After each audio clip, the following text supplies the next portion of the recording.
अस्सलाम वालेकुम नाज़रीन, आप देख रहे हैं प्रोग्राम अंदर की बात मुज़म्मिल सोहरावर्दी के साथ। मैं हूँ आपकी मेज़बान इकरा रियाज़। हमारे साथ मौजूद है मुज़म्मिल सोहरावर्दी।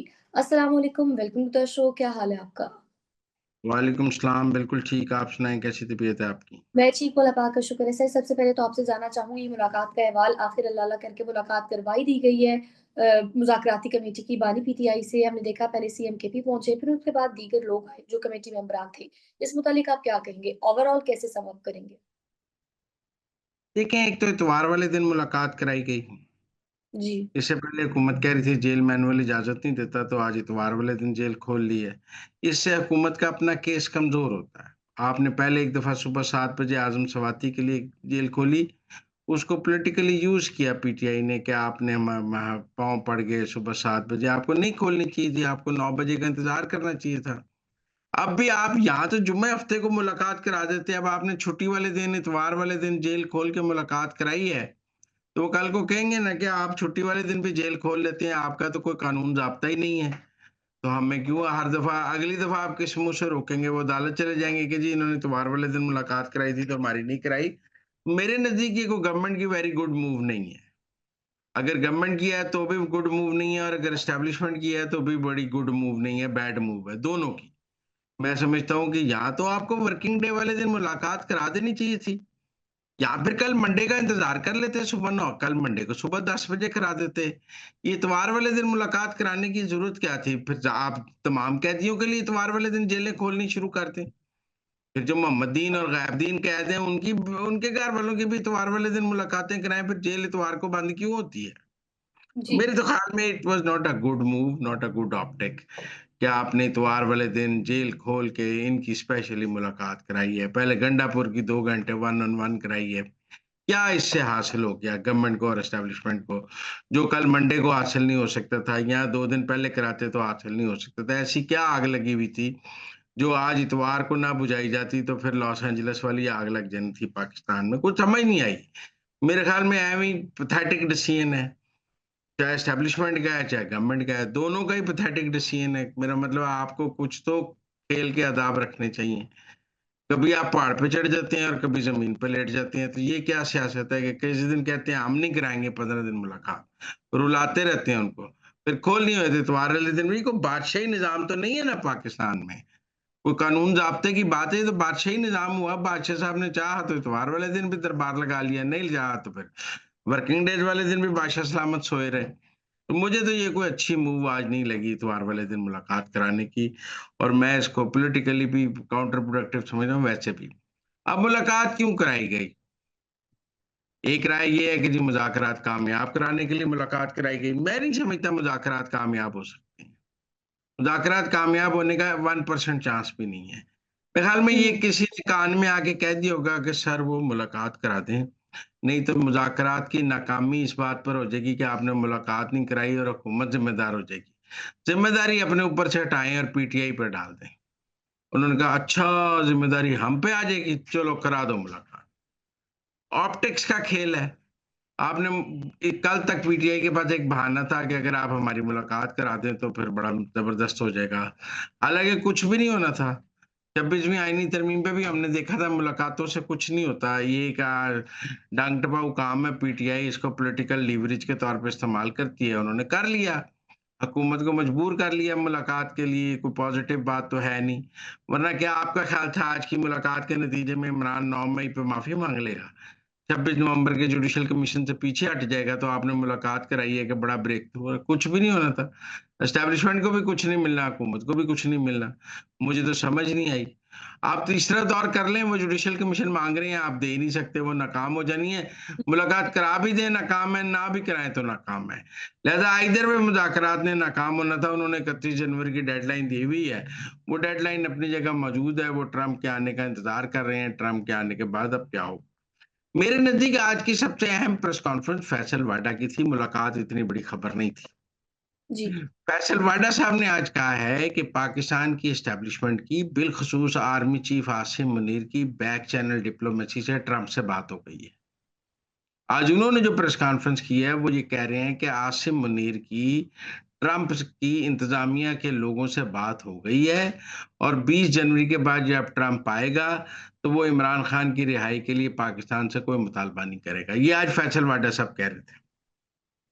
और उनका मौक़िफ़ है कि जो चंद दिन पहले तक सोशल मीडिया पे बहुत तूफ़ान था, वो भी थम गया है और अगले कुछ दिनों में पाकिस्तान के हक़ में भी अमेरिका से ब बयानात आ जाएँगे। अब अगर तो हुँ, ये खबर है कि बैक चैनल डिप्लोमेसी जो है वो कामयाब हो गई है और पाकिस्तान ने एक ब्रेक थ्रू कर लिया है।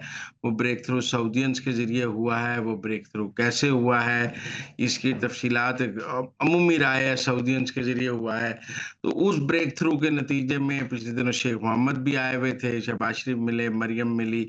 तो अगर अरबों ने ये ब्रेक थ्रू और ये कराया है तो फैसल वाडा ये खबर दे रहे थे कि ट्रंप की एडमिनिस्ट्रेशन से पाकिस्तान की एस्टेब्लिशमेंट की बात हो गई है और ट्रंप्स की एडमिनिस्ट्रेशन और पाकिस्तान की एस्टेब्लिशमेंट के दरमियान कोई अंडरस्टैंडिंग आ गई इकट्ठे अरे चलने क्या पर। ये कोई प्रेशर है? जी, सर क्या ये कोई प्रेशर बिल्डिंग टैक्टिक भी हो सकता है? क्योंकि फैसल वावड़ा की जानिब से तो ये भी कहा गया कि खान साहब को अपनी जान की फ़िक्र करनी चाहिए। ये तो कोई नई खबर नहीं ना, वो तो ये 1 साल से ही कह रहे हैं। कि आस्तीन के सांप और मुँह के नाम और उन्होंने नए-नए नाम रखे हुए हैं। कि ये लोग खान को मरवाना चाहते हैं, ये कोई नई बात तो नहीं है, तो खान साहब मुसलसल ही वाडा साहब का मेरा मतलब मंत्र है, हर प्रेस कॉन्फ्रेंस शुरू ही इस बात से करते हैं। अब ये कोई खबर तो नहीं रही ना कि फ्राड वाडा साहब ने ये बात कही है। 171वीं दफ़ा उन्होंने ये बात कही है, तो अब इसकी अहमियत खत्म हो गई है। अहमियत तो आज यही है कि वो बता रहे हैं कि उनकी ट्रंप से बात ट्रंप एडमिनिस्ट्रेशन और आसिम मुनीर की बात हो गई है।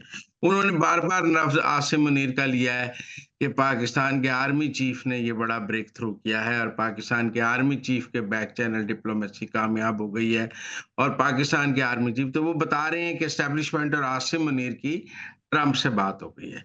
अब और उनका मौक़िफ़ है कि अगले चंद दिनों में वहाँ से पाकिस्तान के हक़ में पॉज़िटिव खबरें भी आएँगी और बयान भी आएँगे। सर अब आप इस अब इस सिनेरियो को सामने रखें जो फैसल वाडा कह रहा है। अगर ट्रंप एडमिनिस्ट्रेशन से बात हो गई है और अमेरिका से कोई दबाव नहीं है इमरान खान को रिहा करने का, तो फिर ये मुज़ाकरात कैसे कामयाब होंगे? फिर हुँ, पाकिस्तान की एस्टेब्लिशमेंट क्यों इमरान खान की बात मानेगी?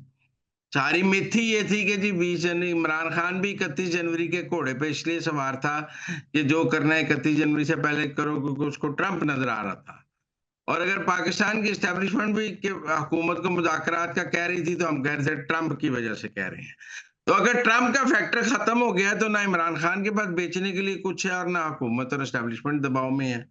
फिर तो बात वहीं आ गई जहाँ पहले खड़ी थी। फिर तो बड़ी सिंपल बात है कि ना हुकूमत किसी दबाव में है, ना एस्टेब्लिशमेंट किसी दबाव में है और इमरान खान के हाथ से ट्रंप का पत्ता भी निकल गया है। तो अगर ये सूरत-ए-हाल है देखिए फैसल वाडा ने कहा है कि बैक चैनल डिप्लोमेसी के कोई राब्ते मौजूद नहीं थे। मैं भी आपके शो में बार-बार यही कह रहा था कि कोई बैक चैनल नहीं हो रही, लेकिन हमारे बहुत सारे सीनियर एंकर्स कह रहे थे कि बुशरा बीबी और कोर कमांडर पेशावर की मुलाकात हुई है। लोग तो ऐसे दावा कर रहे थे जैसे बीच में बैठे हुए हैं मुलाकात के। और जी आपको पता ही नहीं असल मुज़ाकरात बैक चैनल हो रहे हैं, असल मुज़ाकरात बैक चैनल हो रहे हैं। आज फैसल वाडा ने भी क्लियर किया है और काफ़ी हद तक अब पीटीआई भी कह रही है कि बैक चैनल कोई नहीं थे। इमरान खान ने भी 20-25 दिन इस पर खेलने के बाद इसकी वज़ाहत जारी कर दी। मेरे ख़्याल में ये भी एक प्लान था पीटीआई का। पीटीआई को ये पता था कि उनकी बड़ी बेइज़्ती है हुकूमत के साथ बैठने में। हम सारे सब लोग सवाल करेंगे कि कल तक तो आप इस हुकूमत को कहते थे कि हम इसको मानते नहीं हैं। ये फ़ॉर्म 47 की है, हम इनके अख्तियार में ही कुछ नहीं है। तो आज आप इनके साथ बैठ गए हैं तो अब बड़ी यू टर्न लिया आपने, बड़ी पॉलिसी में तब्दीली है। तो इस सारे को काउंटर करने के लिए कैमोफ्लेज बनाया गया कि नहीं, नहीं ये जो ज़ाहिरी मुज़ाकरात हैं ये असली नहीं है, असली पीछे हो रहे हैं। ताकि पीटीआई पर ये ना आए कि जी आपने तो अब हुकूमत को मान लिया है, आपने तो इंतखाबी नताइज मान लिए, तो उसको काउंटर करने के लिए। अब उसको ख़त्म करने का वक़्त आ गया है क्योंकि आपने मुज़ाकरात की नाकामी का ऐलान करना है। लिहाज़ा उस तासुर को भी बैक चैनल को ख़त्म करने का वक़्त आ गया। ये मुहिम बनाई भी उन्होंने थी और अब ख़त्म भी वही कर रहे हैं। हम सब इसमें इस्तेमाल हुए, हमारे बड़े-बड़े सीनियर एंकर्स इस्तेमाल हुए और वो इस तरह कह रहे थे कि कोर कमांडर पेशावर और बुशरा बीबी मिल रहे हैं। कल बुशरा बीबी को भी सज़ा हो जानी है। मैंने आपको पहले ही कहा था मुझे वो जेल जाती नज़र आ रही। जी। सर आपने ज़िक्र कर ही दिया 190 मिलियन पाउंड का, तो इस पर थोड़ा-सा ब्रीफ कीजिएगा हमारे नाज़रीन को। मुझे लगता है कल 10 से 14 साल के दरमियान सज़ा होगी हुँ, और सज़ा ज़रूर होगी और अब ये कल ना होगी तो 2 दिन बाद हो जाएगी, वैसे ज़्यादा चांसेस तो कल ही होने के, लेकिन सज़ा होने के इम्कानात हैं। और पीटीआई को भी पता है सज़ा होगी, इमरान खान को भी पता है सज़ा होगी। इन सब का ख़्याल था कि ट्रंप की वजह से सज़ा नहीं देंगे। अगर तो ट्रंप से बात हो गई है और पाकिस्तान इंटरनेशनली पाकिस्तान ने काउंटर कर लिया है, तो सज़ा दब के देंगे। मैंने तो हुँ। पहले भी कहा है कि अगर इस मौके पे इमरान खान को रिहा करेंगे तो सब कहेंगे ट्रंप के खौफ से रिहा किया है। अभी तो सज़ा दें, एब्सोल्यूटली नॉट कहें, कहें कि हमने ट्रंप का सारा प्रेशर ज़ीरो कर दिया है, फिर देखी जाएगी। तो मेरे ख़्याल में कुछ भी नहीं होगा, सज़ा होगी, मुझे सज़ा के अलावा कोई ऑप्शन नज़र नहीं आता। सर आगे बढ़ेंगे, अब बात करेंगे लड़ाई छिड़ गई है शेर अफ़ज़ल मरवत के और दीगर यूट्यूबर्स के दरमियान और हम देख रहे हैं काफ़ी दिनों से ये सिलसिला चल रहा था लेकिन अब शिद्दत इख्तियार कर गया है। तो इस बारे में आप क्या कहेंगे?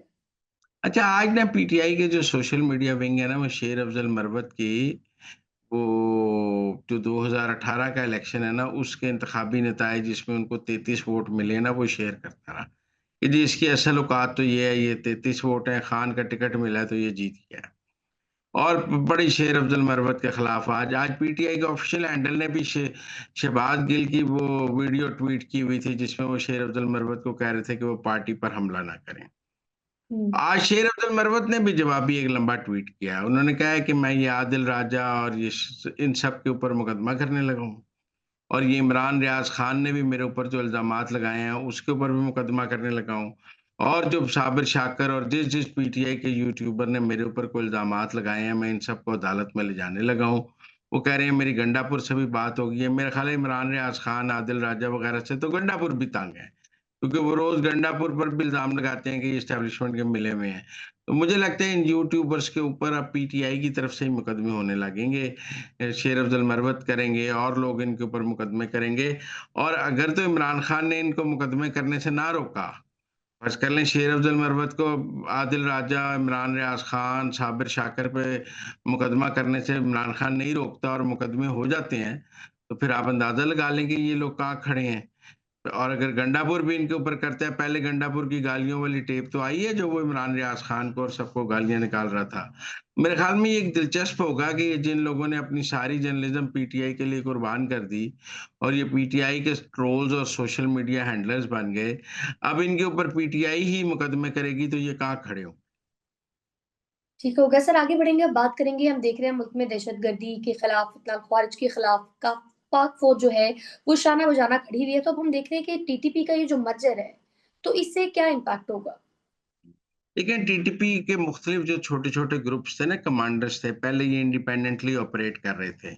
लेकिन अब जब से फ़ौज ने इनके ऊपर चढ़ाई शुरू की है और ये इंडिपेंडेंटली खुद को कमज़ोर फ़ील कर रहे हैं, तो इन्होंने फिर आपस में अब मर्जर शुरू कर दिए हैं, इल्हाक शुरू कर दिए हैं और नूर वली महसूद के नीचे सारे इकट्ठे हो रहे हैं।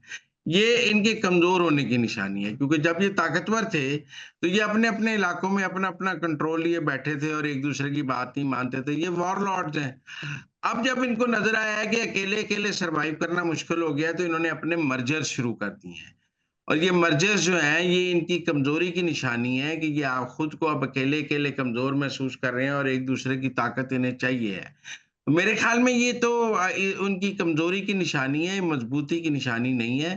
वैसे भी जब ट्रंप ने आके अफ़गानिस्तान की एड बंद की और वहाँ पे जब भूख पड़ी, तो इन सब के लिए अफ़गानिस्तान रहना भी मुश्किल हो जाएगा। मुझे अगले दिनों में ये दहशतगर्दी की जंग में पाकिस्तान की काफ़ी कामयाबियाँ नज़र आती तो नाज़रीन ये थी आज के अंदर की बातें, आपसे मुलाकात होगी अगले प्रोग्राम में, तब तक के लिए आप हमें दीजिए इजाज़त, अल्लाह निगहबान।